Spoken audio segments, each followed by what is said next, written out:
Good morning. Thank you very much for joining us here on Times Now. This is the newspaper show and I'm Hina Gambhir. So let's tell you what's making headlines this morning as far as the Times of India is concerned. The big story that the Times of India this morning is leading with is about a possible vaccine for coronavirus. It says race for Indian vaccine hots up. Human trials on in 6 different cities. 30-year-old first in Delhi to get a Covaxin injection. We'll get to more on this one in just a bit with my colleagues from the national capital. New cases surged to 49,000 plus, deaths to 757. Now, clearly, the count is rising along with the death toll. Prime Minister Modi to begin Ram Temple construction at 12:30 p.m. on 5th of August. This is what Akhilesh Singh has reported on the front page. Gehlot holds protest at Raj Bhavan. What about law and order? This is what the governor asked yesterday. In fact, there you can see this picture, which has Rajasthan Chief Minister Ashok Gehlot along with Congress MLAs outside the Raj Bhavan in Jaipur on Friday. There was a lot of drama that happened yesterday and today as well. More is expected, especially from outside Raj Bhavan in Rajasthan.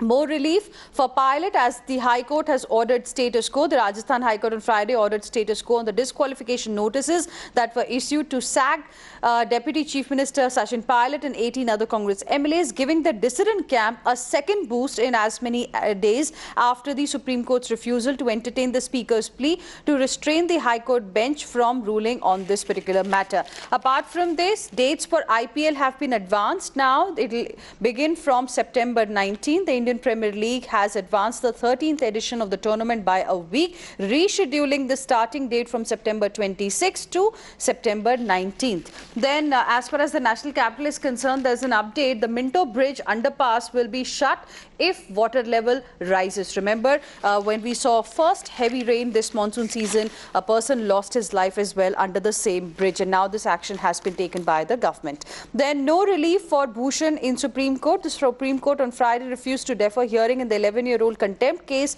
against advocate Prashant Bhushan, initiated for alleging that half of 16 former CJIs were corrupt. This case is going to continue. India and China for early and complete disengagement. Indian and Chinese officials have agreed on early and complete disengagement of troops along the LAC and de-escalation from India-China border areas at Friday's border meeting. The virtual meeting, which was led by Naveen Srivastava, Joint Secretary East Asia in MEA, reviewed the entire disengagement process. Then, Chinese companies manufacturing in India need a fresh OK. Chinese firms that have invested in India to set up manufacturing facilities via the FDI route will need a fresh security check to be eligible for government contracts. The order is largely targeting Chinese firms like Xiaomi and Oppo.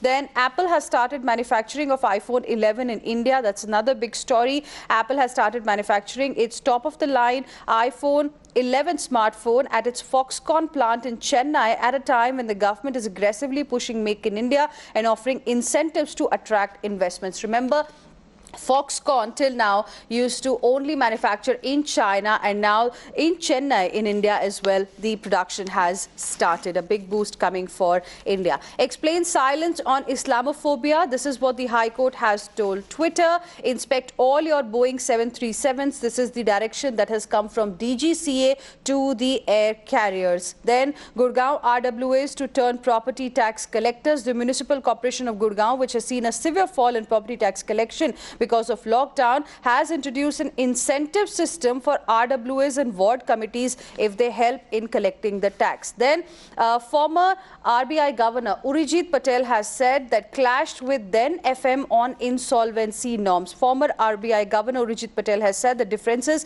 with the then Finance Minister began with the government's decision to go to soft pedal the approach towards insolvency cases. RBI has also warned that bad loans may rise to a 20-year high.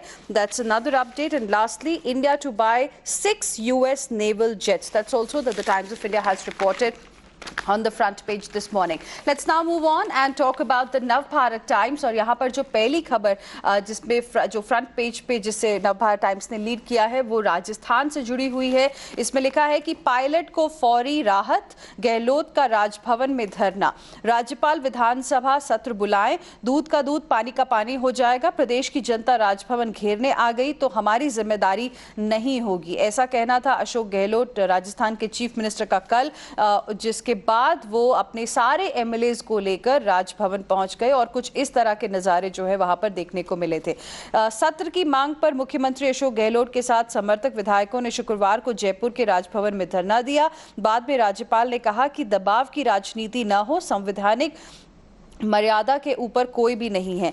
BJP ने हालांकि कहा है कि राजभवन की सुरक्षा में CRPF लगे और बीएसपी विधायकों का विलय रद्द करे कोर्ट। ये भी राजस्थान के बीजेपी के विधायक ने हाई कोर्ट में एक याचिका दायर करके कहा है। इसके अलावा कानपुर में अपहरण के 5 दिन बाद युवक की हत्या, आईपीएस समेत 10 पुलिस वाले नपे, फिरौती के लिए दोस्तों ने किया था अगवा। दुनिया में कोरोना के मामले और मौतें उतार पर, भारत में भी तेजी है, दूसरे राज्यों के लोग भी जा सकेंगे 4 धाम। ये भी एक और अहम खबर है। और प्रियंका गांधी वाड्रा से जुड़ी हुई खबर भी है यहाँ फ्रंट पेज पर। खान मार्केट इलाके में रहेंगी प्रियंका गांधी। सोनिया और राहुल ने नरसिंह राव को सराहा।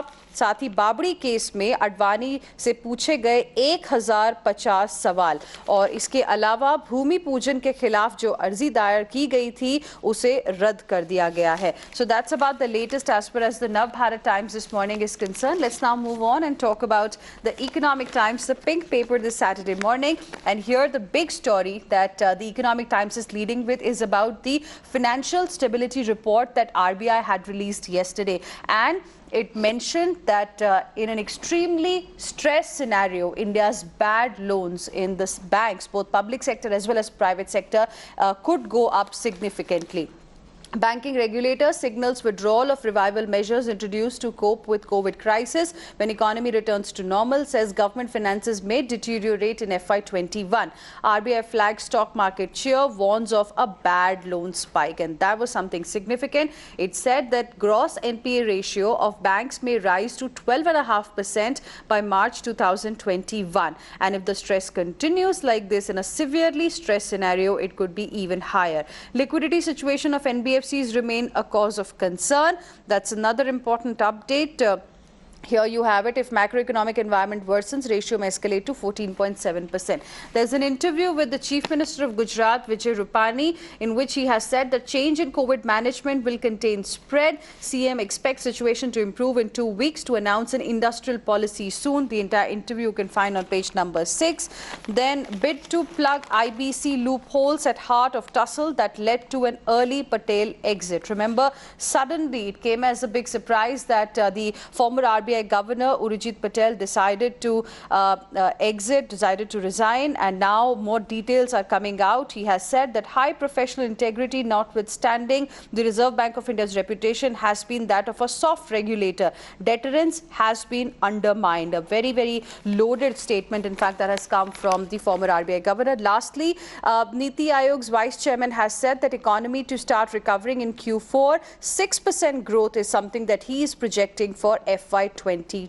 He is seeing some green shoots that could be visible in about 15 to 16 sectors. Another stimulus program on card. So that's about the latest as far as the Economic Times is concerned.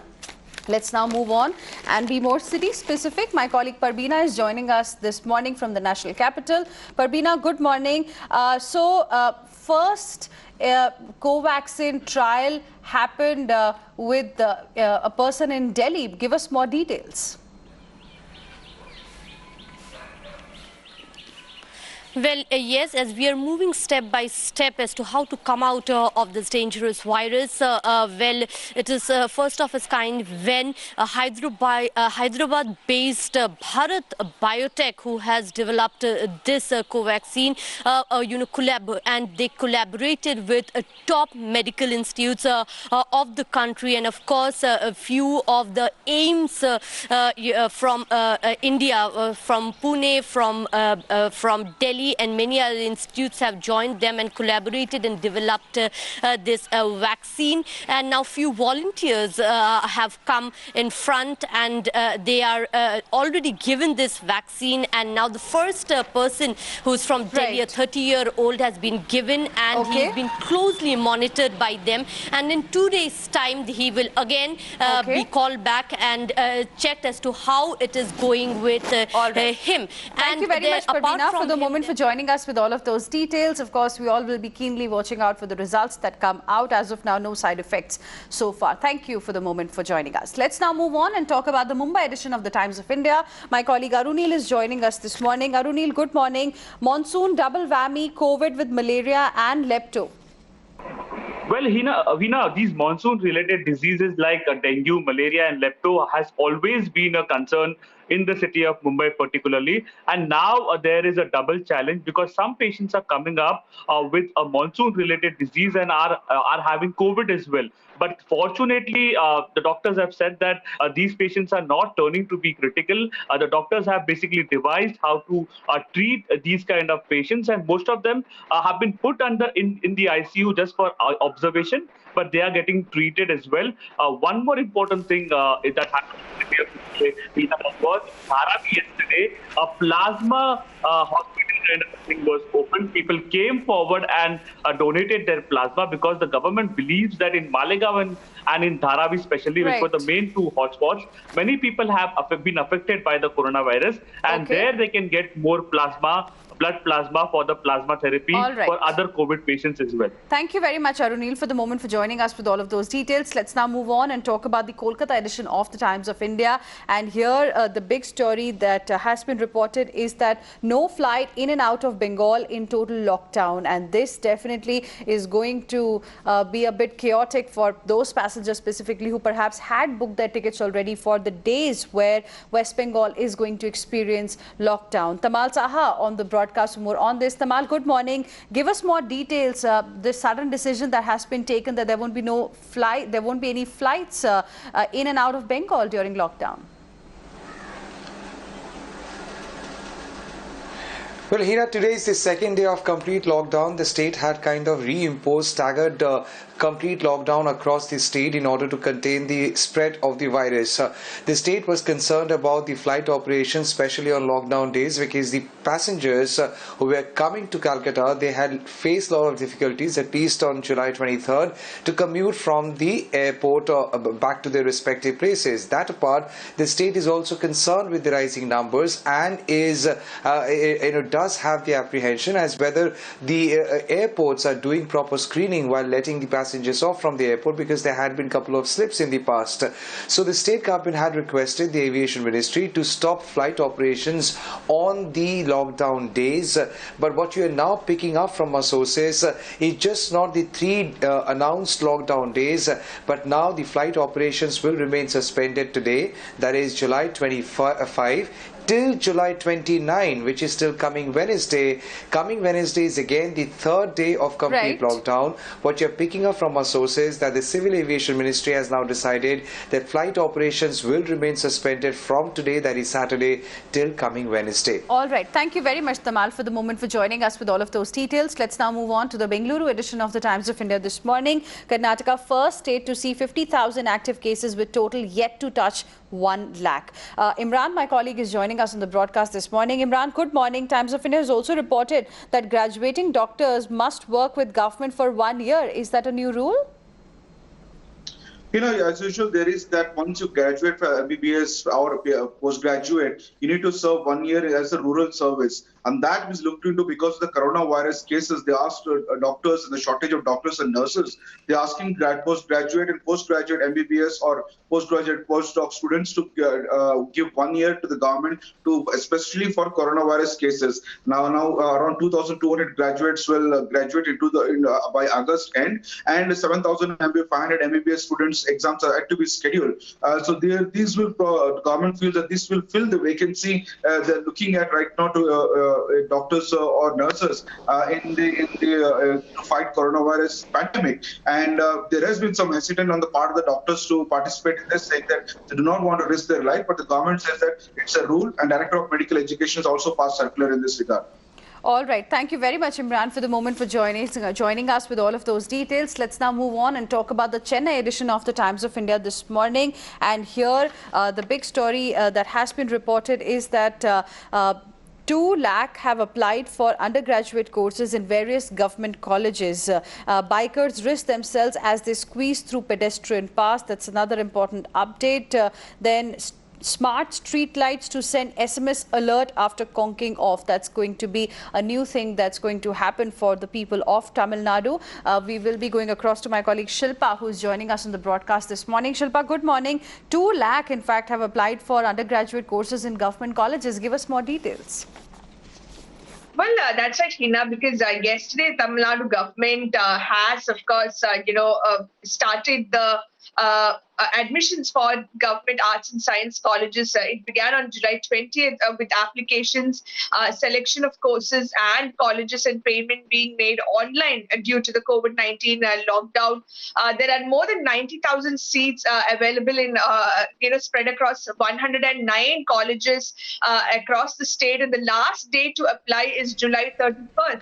And the Higher Education Minister, of course, said that a little over 2 lakh students have already applied, and as many as 1,27,000 students have already paid the fees. But now many students have expressed concern about, getting their mark sheet because the results had come out just few days back. Right. So it will take some time for them to go to their schools and collect their mark sheets, or even collect it otherwise. So the government has extended the time and said that students can upload their mark sheets between August 1 and 10. Okay. So that gives them ample amount of time. But again, there is a concern that what about students who do not have access to internet? How will they, do their admission process? So these are all concerns that have come forward. But nevertheless, the admission process has started, Right. and over 2 lakh students have registered so far. All right. Thank you very much, Shilpa, for the moment, for joining us with all of those details. Moving on now, and let's talk about news coming from around the world. Pompeo urges nations to join forces against China threat. China orders US to shut its consulate as tensions are now escalating between both the countries. Iran slams US after warplane fly by panicked civilian aircraft. Then WHO has reported record 2.8 lakh cases in 24 hours. Apart from this, very interesting story. A teddy bear is seated among diners to ensure social distancing at a cafe in Mexico City. Mexico, in fact, has recorded about 8,438 new cases in a single day. So this is a new way of maintaining distance. From the world of sports, the update is that logistics, the main challenge for taking IPL to UAE. That's it on the newspaper show. Thank you very much for staying with us.